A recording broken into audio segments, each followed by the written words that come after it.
food from Uber Eats. Basically, I got everything for less than $40 to $50 American money, and I'm currently in quarantine, so Taiwan, they can deliver straight to your door, and delivery is literally like less than $1 here. I have 9 days left in quarantine, and I wanted to just go crazy. I'm not gonna eat everything. I'm gonna freeze some of this stuff so I can save it for later.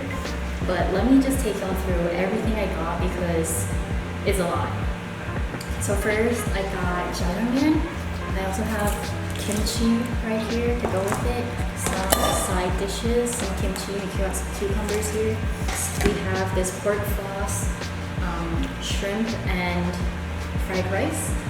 I put it in a container because I'm gonna freeze it for later, so it's like upside down, but it looks like this. I got some Taiwanese oajian. This is oyster omelet. And seafood pancake also from the Korean restaurant.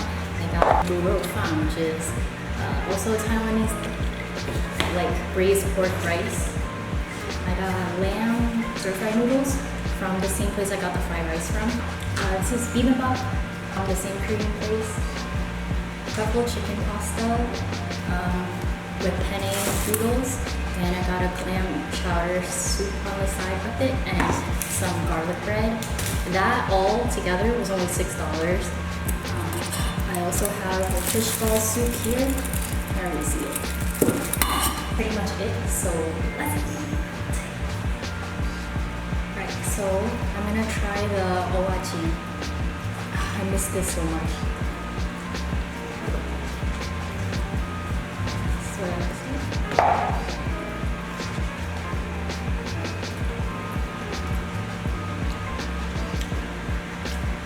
It's so good. I miss authentic Taiwanese food so much. I just want to eat. I don't know how MUKBANGers do this. Like, I just don't want to talk. Oh my god. The oyster is so good. So tender in this. The sauce. I'm gonna try a bit of the noodle fun.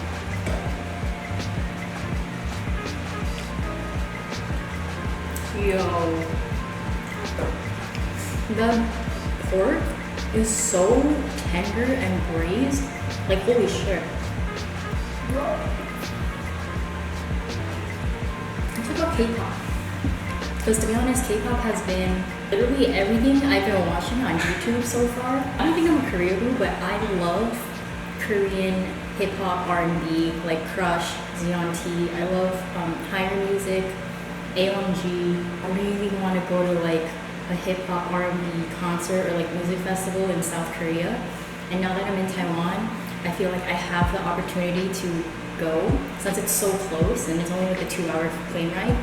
The only thing is, like, because of the virus, like, you are required to have a mandated 2-week quarantine if you're staying in Taiwan.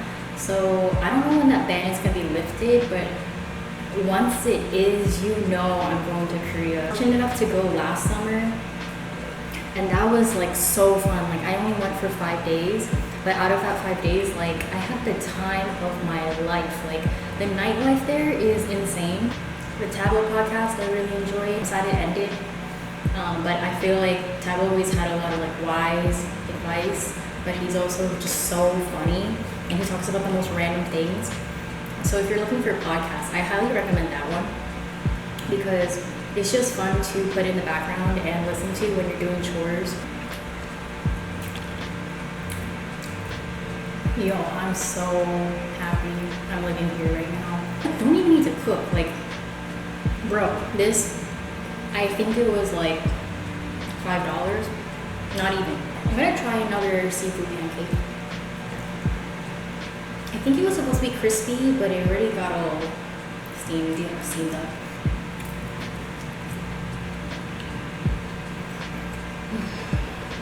It's good.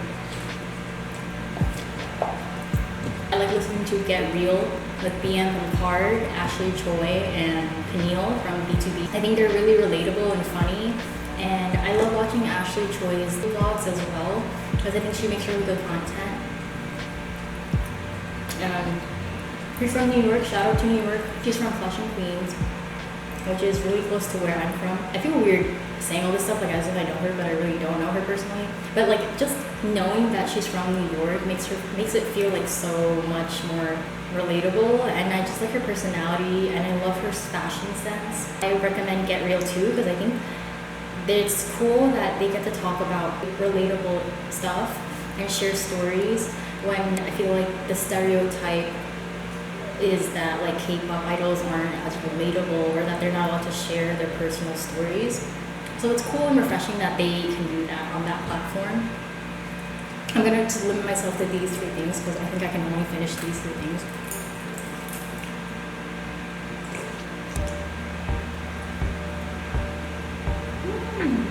The fish balls are good.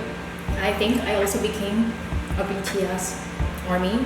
Yeah. I feel like I don't tell a lot of people this, but it's like my guilty pleasure, like for myself. And it's like I spiraled. I wouldn't call myself like a fan, like an OG fan, because I did get into their stuff once they started getting really big in America, like going to the Billboard Awards and performing for like the AMAs, and I would watch like their interview clips here and there, but I never got like sucked into their content. I did become a fan because I really admire them as performers and their stage presence. As like someone who dances and sings, they're a really great inspiration. The shit that they do on stage, okay, like I can't even dance for like 10 to 15 minutes without feeling like shit and then taking a nap right after.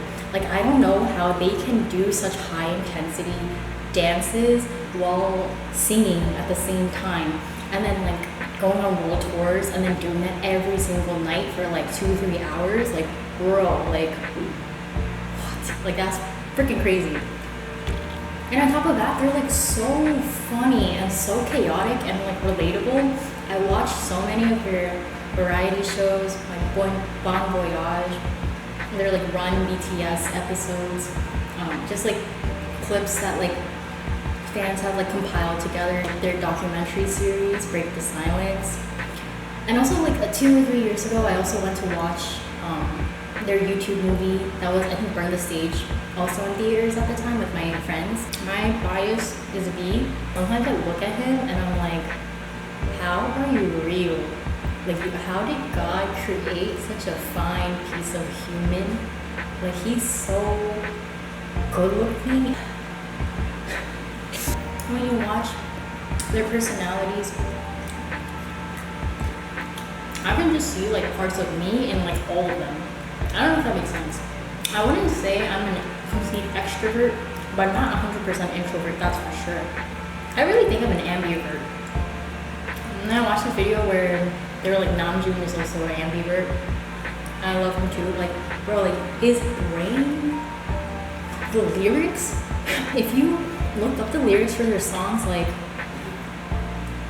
how do you do that? Like, he has such good wordplay and symbolism and like just such deep meaning to the lyrics, and I just love how they talk about such important topics in the world and they spread such a positive message too. They have such a large platform and they can use it for like the greater good and spread awareness about a lot of things like mental health and politics, and they do so much charity work too. I feel like I'm just spewing a lot of BTS right now, but like I highly recommend, if you're not really that into K-pop or want to get into it, BTS is like the group to do it. I like really wish for their success and like wish that they can achieve a Grammy soon. I know they just got #1 on the Billboard charts twice, which is huge for a Korean group to do that. That's like really big. So okay, I demolished that. This is so hard. How do mukbangers do this? Like if I'm eating, I don't want to talk, but then if I'm talking, I don't want to eat.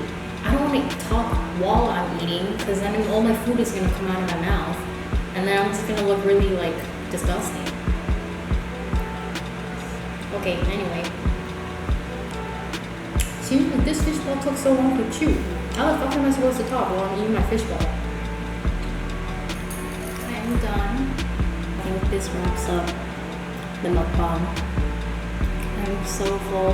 Thank you for watching all of this. If you actually made it to the end of the video, props to you, because This is my first ever mukbang, and I don't expect anyone to watch this, but it just felt nice to express my guilty pleasure of liking BTS. And I had a lot of fun talking about it. Sorry if this wasn't as interesting as you thought it would be.